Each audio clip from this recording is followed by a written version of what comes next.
जय माता दिया। और आप लोग कैसे हैं? हम तो अच्छे हैं। आज मेरा शुक्रवार व्रत है। देखिए माता की चौकी पे पूजा कर चुकी हूँ मैं। शाम को इनकी चौकी पे जाऊँगी और बहुत सारी विधि विधान से पूजा करूँगी, कथा भी करूँगी, सब दिखाऊँगी। ऐसे मेरे ब्लॉग में बने रहें। और देखिए माता जी को भी प्रणाम कर लीजिए आप लोग, और माता जी से जो मांगना हो मांग लीजिए। आज शुक्रवार है, वैभव लक्ष्मी माता का व्रत बहुत ही चमत्कारी व्रत होता है। वो हर मनोकामना पूर्ण कर देते हैं, सब चीज़ें भी दूर कर देते हैं।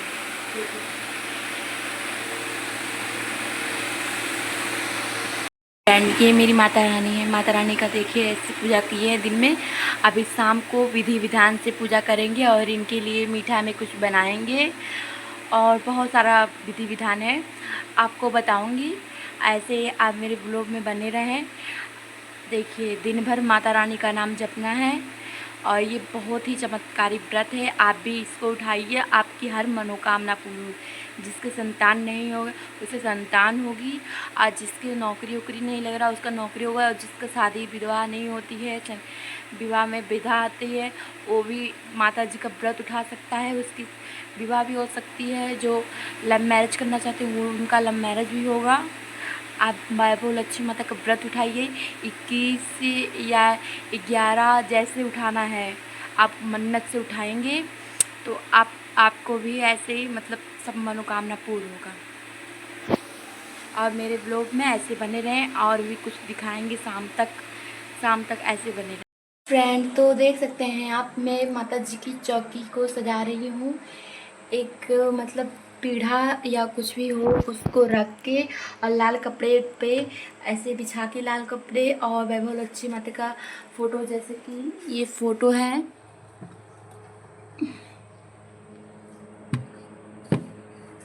ये माता वैभव लक्ष्मी का फ़ोटो है। इन्हें फ़ोटो को ऐसे रख के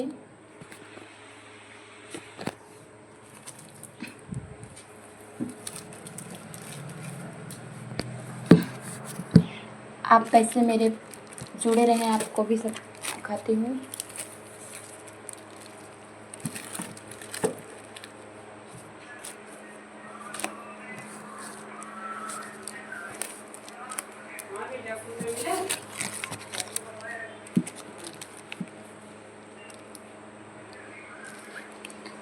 फोटो को थोड़ा सा ऐसे पोंछ देते हैं माता जी को, क्योंकि माता जी को माना जाता है ऐसे पानी से पोंछने से स्नान कराया जाता है।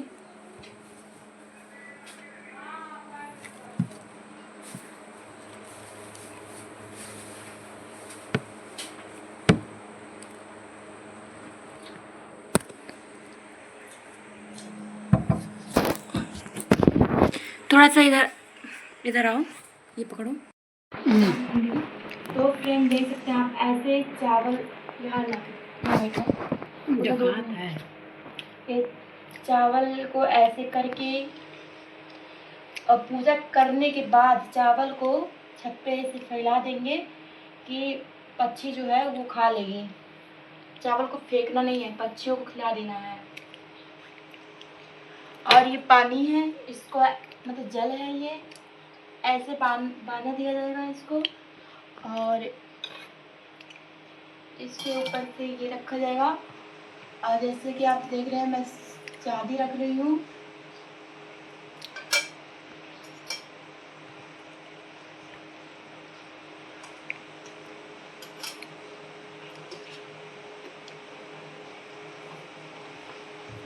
और एक सोना भी रख रही हूँ।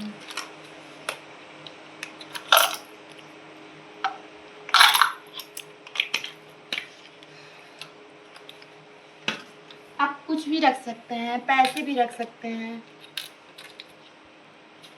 सोना भी रख रही हूँ। मैं इसमें जलाऊंगी बत्ती माता जी की, और ये घंटी है।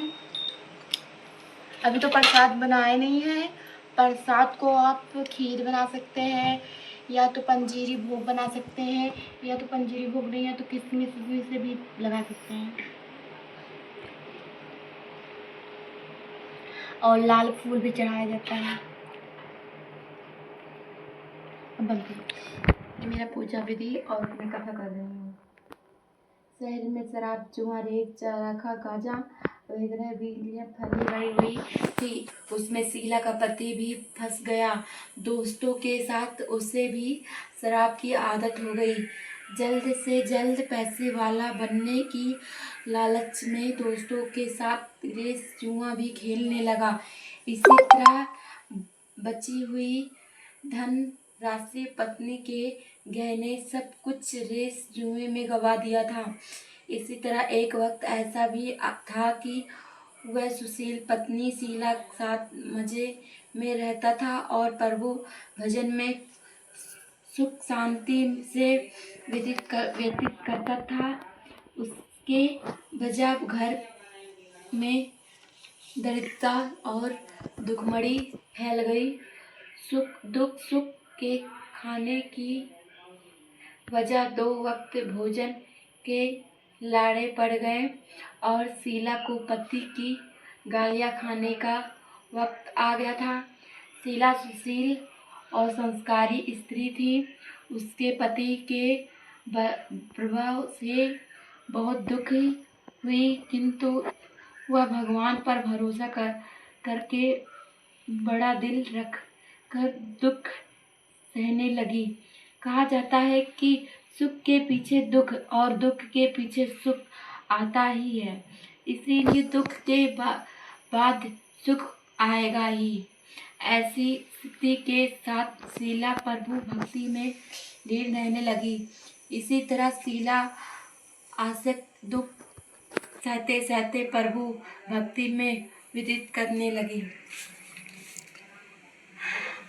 अचानक एक दिन दोपहर को उनके द्वार पर किसी के दस्तक की शीला सोच में पड़ गई कि मुझ जैसे गरीब के घर इस वक्त कौन होगा। फिर भी शीला द्वार पर आए हुए अतिथि का आदर करना चाहिए। ऐसे धर्म के संस्कार वाली शीला ने खड़े होकर द्वार खोला। देखा तो एक माँ जी खड़ी थी। वह बड़ी उम्र की लगती थी, किंतु उनके चेहरे पर अलौकिक तेज निखार रहता था। उनकी आंखों में से मानो अमृत बह रहा था। उनका भाव चेहरा करुण और प्यार में छलकता था। उनको देखते ही शीला के मन में अपार शक्ति छा गई। वैसे शीला इस माँजी को पहचानती न थी, फिर भी उनके देखकर शीला के रोम रोम में आनंद छा गया। शीला माँजी को आदर के साथ घर में ले आई। घर में बिछाने के लिए कुछ भी न था। अतः शीला ने कचूक कर एक फटी हुई चादर पर उनको बिठाया। माँ जी ने कहा, क्यों शीला, मुझे पहचानी नहीं? शीला ने संकुच कर कहा, माँ, आपको देखते ही बहुत खुशी हो रही है, बहुत शांति हो रही है। ऐसा लगता है कि मैं जिन्हें बहुत दिनों से ढूंढ रही थी वो आप ही है, पर मैं आपको पहचान नहीं सकी। माँ जी ने हंसकर कहा, क्यों भूल गई? हर शुक्रवार को लक्ष्मी जी के मंदिर में भजन कीर्तन होते हैं, तब मैं भी वहाँ आती हूँ। वहाँ हर शुक्रवार को हम मिलते हैं। पति गलत रास्ते पर चल गया, तब से बहुत दुखी हो गई थी और दुख की मारी वह लक्ष्मी जी के मंदिर में नहीं जाती थी। बाहर के लोगों के साथ नजर नहीं मिलाती थी, शर्म लगती थी। उसने आदत पर जोर दिया, यह माँ जी याद नहीं आ रही। तभी माँ जी ने कहा, तू लक्ष्मी जी के मंदिर में कीर्तन भव मधुर भजन गाती थी, अभी अभी तू दिखाई नहीं देती। इसीलिए मुझे हुआ कि तू कहीं बीमार क्यों नहीं आती, कहीं तू बीमार तो नहीं हो गई है ना। ऐसा सोचकर मैं तुझे मिलने चली आई। माँ जी के अति प्रेम भरे शब्दों से शीला का हृदय पिघल गया। उनकी आंखों में आंसू आ गए। माँ जी के सामने वह बिखर बिखर कर रोने लगी। यह देखकर माँ जी शीला के अनजाने से करके और उनकी शिकायती पीठ पर प्यार भरा हाथ फेर कर सांत्वना देने लगी। माँ जी ने कहा, बेटी, दुख और सुख तो धूप छाया जैसे होते हैं। सुख के पीछे दुख आता है तो दुख के पीछे सुख भी आता है। धैर्य रखो बेटी। और तुझे क्या परेशानी है? तेरे दुख की बात मुझे सुन तेरा मन भी हल्का हो जाएगा और तेरे दुख का कोई उपाय भी मिल जाएगा। माँ जी की बात सुनकर शीला के मन में शांति मिली। उसने माँ जी की कहा, माँ, मेरी गृहस्थी में भरपूर सुख और सुखिया थी। मेरे पति भी सुशील थे। भगवान कृपा से पैसे की बात में भी हमें संतोष था। हम शांति से गृहस्थी चलाते, ईश्वर भक्ति में अपना वक्त व्यतीत करते आया। हमारा भाव हमेशा टूट गया। मेरे पति को बुरी दोस्ती हो गई। बुरी दोस्ती की वजह से शराब, जुआ, रेत, चरस, गांजा, ग्रह खराब आदतों के शिकार हो गए और उन्होंने सब कुछ गवा दिया और हम रास्ते के भिखारी जैसे बन गए। यह सुनकर माँ जी ने कहा, दुख के पीछे सुख, सुख के पीछे दुख छिपे सुख आता ही रहता है। ऐसे भी कहा जाता है कि कर्म की गति नहीं होती है। हर इंसान को अपने कर्म भुगतने ही पड़ते हैं। इसीलिए तू चिंता मत कर, अब तू कर्म भुगत चुकी है। न तो चक्कर आता पूरा का होता है, बंद करिए।